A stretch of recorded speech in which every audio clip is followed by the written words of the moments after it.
What is going on, everybody? Thank you for tuning in to another edition of On the Road to Victory. I am your host, Jimmy Smith, and I hope you're all having yourselves a fantastic Tuesday night. We're here and we're behind enemy lines. That's right, ladies and gentlemen. Week 2 already. I can't believe, football's here. It's all just everybody's losing their minds, whether it's good, bad. It's just, we're here, baby, and I'm excited about it. So we're going to do as we do each and every year, each week, going through the opponents here, getting to know who the Eagles are playing here this Thursday, the Minnesota Vikings. So we'll get to look at some of the offseason roster moves they made. Now, some of you who have been tuning in the last couple of years, you know this part after this week will be time for the stats and things like that. We can still talk about the all-season roster moves they made, but we'll talk about a lot more as we get further into the season and we see what these teams look like. But we're taking an initial look. Yesterday, we already had an injury report. Clearly, that's different. Usually, it's on Wednesdays. So we have a little bit of information here because of such a crushed week here because we play on Thursday. So tomorrow, I'll have the top 10 matchups with you as well as the game status report and all that stuff. And we've got some injuries. So keep tuning in here. I'll get all the information you need. You saw the Eagles made some signings. Some guys got placed on IR. All kinds of things happen. Go check those videos out. Appreciate you taking the time here, though. Not a live video, but would love to hear your thoughts on this. And maybe you're a Vikings fan. You want to give me your thoughts on what I'm breaking down here. You feel a certain way. Whatever's on your mind, would love to hear it. Appreciate you tuning in, though. Hitting that like button. All the things you're doing to support the channel. But let's jump right into this. Let's talk about what the Vikings were doing here in the offseason. So, last year, obviously, with Justin Jefferson there on your team, you've got high aspirations. But in this draft, man, they added Jordan Addison. I thought that was a great addition. Then they go get Blackman and Ward in the secondary, add Jacqueline Roy there, get Jaron Hall and Dwayne McBride. So a decent draft there. Then they added Byron Murphy, Marcus Davenport, Josh Oliver. Davenport actually on that injury report, so go check that out. But you've got some key losses here, and you can see there's a lot. So Dalvin Cook, Adam Thielen, Irv Smith. Then on the defensive side of the ball, Zadarius Smith, Eric Kendricks, Patrick Peterson, Chandon Sullivan, Cam Dantzler, Duke Shelley, and Dalvin Tomlinson. So a lot. Now, a lot of these guys are veteran players, that we're clearly moving on from. But, some of these guys, I think, look, they still got some left. Chandon Sullivan, I thought, was a pretty good player there. So, look, they tried to add in the draft some free agents here. So you'll see that here in a second. But don't know that they improved that roster so much to get them, to those Super Bowl aspirations. But hey, that's for you to decide and them to find out this season. But week 2 here on Thursday, we're going to find out when they come to Philadelphia and we whoop up on that ass. So let's take a gander here at this team. So we'll go position by position. We'll take a look and you'll see who's at quarterback, running back, who they have on the active roster, practice squad, the IR, all that stuff. And then you'll get to see at the end all of it thrown into a depth chart here with the reserves. You'll get to know everything you need to know for this Thursday. So let's start it off with the coaching staff here for the Minnesota Vikings. Head coach Kevin O'Connell. They got Wes Phillips as offensive coordinator. Brian Flores now in as defensive coordinator. Talked about that a little yesterday. Should be intriguing here to see what he brings to come at Jalen Hurts with and this Eagles offense. Matt Daniels as special teams coordinator there. But look, Kevin O'Connell, I'm not so sure. One of those great young offensive minds. But I think that for me, obviously, they've had their struggles, and they just lost week 1 to the Buccaneers. And whoever you want to blame that on, I got to see some of it. But, Kirk Cousins here, I thought he did decent. I mean, he's a very serviceable quarterback. I think he's very underrated, to be honest with you. I don't think he's one of the best, but definitely gets the job done, man. And look, you can't sleep on him. He is a dink and dunk master, and you know that this multiple scheme defense from the Vic Fangio tree, that's something that can happen. You saw, Mac Jones, what did he have, 33, 34 completions? But, I mean, he did have 56 attempts. But, dinking and dunking, that's something they allow, bend, don't break, stopping the run. That's something we want to do. And that's something that happened to them this, past game here. Kirk Cousins was, throwing the ball a lot. They weren't really able to get that run game going. Madison only had like 30 some yards. Kirk Cousins almost had 350 yards. He did throw a pick. He had 2 touchdowns there, though. But for me, clearly they've got some talented guys. So Kirk Cousins, he doesn't do well in prime time. So we're going to hope for that. Get after him. We're going to talk about this offensive line and the weapons here. But, we can definitely shut this team down. We did it last year. We shut Justin Jefferson down. So we'll see. But should be intriguing. And, we talk about stopping the run. The Eagles were able to do that on Sunday. Now, that's something we talked about this offseason. That's what I want to see this defense do. We know we can stop the pass. Can we stop the run? Now, obviously, Mac Jones was able to get a lot of yards, but I think that offense being so stagnant was just something that kind of hindered the defense when it comes to stat watching, So I think if this offense is clicking, this defense is able to do more things, and I think everybody's a lot happier. But you can see the running backs here. Madison got Ty Chandler that just brought Myles Gaskin in. It's a move I made, I talk about with Howie. Expect some of these veterans like Nicholas Morrow to come back after week 1 because their contract is then not guaranteed, So, look, Morrow had to come back anyway, but Myles Gaskin, that is what happened. They released him and then brought him right back just because of the money situation. If you're on the roster week 1, then your contract is 100% guaranteed. If it's after week 1, then it's only 25% of that is guaranteed. So they could be looking, you see Keeney, Nguanu down there. When he comes back from IR, it looks like Gaskin would be the odd man out. He is their return man. So we'll see. And then you got fullback CJ Ham. That's right. The Vikings like to use a fullback there. But Dwayne McBride, their draft pick, you see, didn't even make the roster. A power runner. I thought, has some skill, but he definitely has some trouble holding on to the ball. He's got some issues there. So, hey, look, he's on the practice squad. I'm sure they're hoping the best for him. Now, we know the true bread and butter here. This is Justin Jefferson, but they added Jordan Addison. And Adam Thielen, when they're, he was one of the top number 2 receivers when it came to getting targets. So, Addison's going to get his. I have him in fantasy. That's how I saw it going. I couldn't get Jefferson, so I'm going Addison here. And I think that, this kid, you got to watch out for him. And this week we're going to have to, because if you're trying to shadow Jefferson with Slay like we did a lot last year, then, it's going to be Job up against Addison, because it looks like James Bradbury will miss this game. So should be intriguing there. But they've also got KJ Osborne, Jalen Naylor, and they added Brandon Powell this offseason. You see Malik Knowles down there on IR, return man. But they've got a few guys on the practice squad in case they need anything. Neil Harry. Today they added Lucky Jackson. They have Tristan Jackson already there, and then Thayer Thomas. So we know who the top dogs are. And I love the Eagles secondary. I just think that, obviously a big question mark at safety right now with Reed Blankenship banged up. And do we really want to start Justin Evans there again? So corners, I love them, but Bradbury might not play. We got questions at safety. Reed might not play, so could be concerning with these receivers. Now you see a tight end here. And look, Jefferson just put up $150. So, they lost, but this dude's still showing what he can do.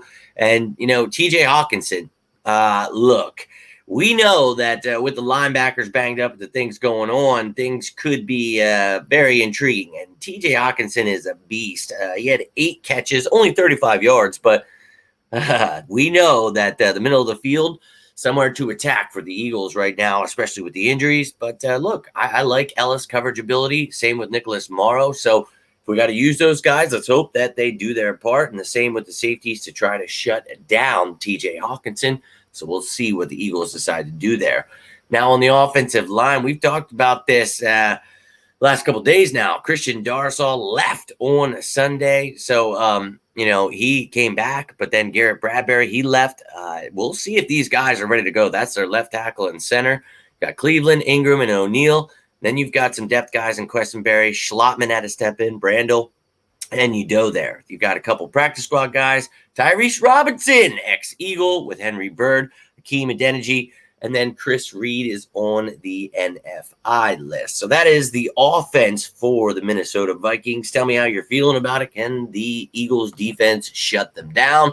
Let's jump into this defense here, though. And starting on the defensive line, Jonathan Bullard, Dean Lowry, Harrison Phillips in there, Jacqueline Roy, we talked about adding in the draft, and Kairis Tonga On the practice squad, they have Sheldon Day and TJ Smith there. On the IR is James Lynch, and then exempt is Junior Aho. But, they play one of those 3-4 odd schemes that we talk about, and, going to be having 3 big boys there in the middle. And then on the outside, you got a couple edge rushers here in Danielle Hunter and Marcus Davenport. Davenport was limited in practice, so we'll keep up with that. But they've got DJ Woonem, and they added Pat Jones II and Andre Carter II as well. Some intriguing young edge rush prospects. So we'll see if they need to use them. But Woonem would step in for Davenport if anything, but he was limited. Now on the practice squad, you got Luigi Villain, and Villain is probably how you say it, but what a badass name that is. Luigi Villain. Okay. But then you've got Benton Whitley there as well. Now the linebackers, we all remember him. Well, some of you may not, but I'm an old man. And Jordan Hicks. Love that dude. And actually had his jersey. But now with the Vikings, after spending time with the Cardinals there for a while, but you got Brian Asamoah II, Troy Dye, and Ivan Pace Jr., who was stepping it up. I think he was the leading tackler for the Vikings this past game. But you got on the practice squad Nick Vigil, who I believe he was with the Cardinals last year, maybe last couple of years, but he was originally with the Vikings, so he's back there. And then you have on the IR William Quenque. Yeah, probably butcher a lot of these. Now, up next is the cornerbacks, and a great addition for them, Byron Murphy Jr. Then you've got Caleb Evans. We talked about Mekhi Blackman being added in the draft. You have Andrew Booth Jr. still there, and then Najee Thompson. On the practice squad, CJ Cologne, Jalen Williams, and Joanne Williams as well. Now, I think these receivers should be able to get some work on these cornerbacks. So we'll see. They've got a intriguing front, a good front, and, front 7 as a whole. I think those guys are pretty decent. So we'll see if they can open things up, make things easier for these cornerbacks, or if Jalen Hurts can buy time with that offensive line who had its issues and burn these dudes. Now at safety, Harrison Smith still keeping it real there in Minnesota. He's got Cameron Bynum there with him. You got Lewis Seen there, Josh Metellus, Jay Ward, and Theo Jackson as well. So, look, they've got some intriguing pieces there. I think, beatable though. And specialists here, kicker, Greg Joseph, he's a decent kicker. Punter, Ryan Wright, long snapper, Andrew DePola, kick returner, Ty Chandler, punt returner, recent addition there, Brandon Powell. So, that's it, ladies and gentlemen. That was a look at, not the show, but, your position by position look. Now what I'd like to do is give you a little bit of a recap here so you can see all of that, in a depth chart, so what it actually looks like here. But I'd love to hear your thoughts on this, the offense, defense. Where do you think the Eagles will struggle tomorrow? Tomorrow, keep that in mind because it's a short schedule, will be the top 10 matchups and game status reports, so you'll be getting a lot of information there. But let's jump right into this. Take a look at this depth chart. Before we do that, remember, there is 16 guys on their practice squad, 8 on offense, 8 on defense. You can elevate 2 guys 3 times per year. So if they need to elevate anyone, they can do that with these guys. So if you see a position, or we talked about a position they're banged up at, they can elevate one of these guys. Now, looking at the offense here, you can see anybody in yellow is new to this roster this season. Anybody else was already there this past season. So added Jaron Hall in the draft. Talk about Gaskin being back there. Addison in the draft. Brandon Powell's there. Oliver at tight end. A great blocking tight end. But then you had Questenberry. So not much change. And we talk about that. But adding Jordan Addison to this offense, man, that makes things very intriguing. But the Buccaneers were able to hold them to 17 points and beat them, man. That was pretty wild to watch Baker Mayfield-led Buccaneers beat Justin Jefferson's Vikings. That's wild, man. But it's the NFL. We talk about it, anything can happen. So good for them, but that means absolutely nothing. But I will say, everybody's afraid, the Eagles season's over, everything's done, this, that, the other thing. I'm hearing it all. We got to trade everyone and cut everyone. It's like, holy hell. But, I appreciate your comments, but let's try not to jump ship here at week 1 like last year. But I think that they are forgetting that the Vikings just lost to the Buccaneers and had their struggles. So, you see the defense here, just like with the Eagles I show you. what it looks like with 12 starters so you can understand with the 5-man fronts, with the nickel corner in there. So you can see they added some pieces on defense. Dean Lowry, Davenport, as we just mentioned, and then Blackman in the draft, Byron Murphy, free agency, and then some depth pieces there. But, these guys, I think, they make it an okay defense. I'm still not really afraid of their defense. They held Buccaneers to 20, but it's still Baker Mayfield led, Buccaneers. Okay. I'm not trying to knock the man, but not one of the best quarterbacks. So, look, I think this offense should really be able to try to clean things up and get things going. This offensive line struggled last year against the pass rush. Did that just on Sunday. We can't have that, man. And Davenport, a little banged up, but Davenport and Hunter is a great combo. And with those studs they got in the middle there, man, they're going to open things up for them. So, got to watch out, man. And I think Brian Flores is going to bring the heat. You got Hicks there. You've got some versatile pieces. Ivan Pace, that could be spying on Jalen Hurts, whatever they want to do there. But I'm very intrigued to see how this team tries to match up with us. But then on to the special teams unit. You saw the names I just gave you a little bit ago. The only real backup they've got there in the return game is Jalen Naylor, but you've got Powell, you've got Chandler there as your returners. We talked about the specialists. And then as you were following along, you saw all of the people that were on reserves, but here they are as a full list. So you've got Gowan, Malik Knowles, William Quenquo, James Lynch, Keeney Nguanu, Chris Reed is on the NFI list, and Junior Aho on the exempt list. Sorry, I'm butchering names out here, but that's all I've got for you, ladies and gentlemen. That was Behind Enemy Lines, taking a gander at the Eagles' Week 2 opponent, the Minnesota Vikings. But I would love to hear your thoughts on this, how you're feeling about the game. Are you jumping ship? Is it over for you? Do you think we got to trade I've been seeing? It's too much at times. It's too funny. And I love it, man. I love the excitement for this season. I'm still very confident in this team. I ain't going anywhere. I'm still predicting a Super Bowl championship, a dynasty being built here. But it was week 1. You're going to have sloppy plays. Things happen. People get hurt. I know people are saying Bradbury, not a great player. He's injury prone. You got to get rid of him. No, man. Injuries happen, especially when you don't play in the preseason. That's something you got to be concerned with. But look, it's a short week. We got to get out of this week without injuries. And I'd love to hear how you're feeling about this, what you think Howie should be doing. Are there places we need to add to? We just got to stay healthy and hope that this team continues to grow and develop everyone. I think that, with new coordinators, we got to expect some bumpy roads, and that's okay. But it's a short week to figure it out. Let's hope they're doing that. We go out here. They're coming to our house. So if you're going to this game, let me know in the comments below. I'm going to tell you where to find me. Lottie, let's effing go. You better be there. We're throwing down. First home game of the damn season. Let's go, Birds. I hope you're all still feeling that excitement with me, you sickos. But have yourselves a great rest of your night. If you got anything from this, do me a favor, hit that like button. But until next time, I am Jimmy Smith, and this is On the Road to Victory. You all have a great night. Stay safe out there. And as always, say it with me at home now. Go Birds!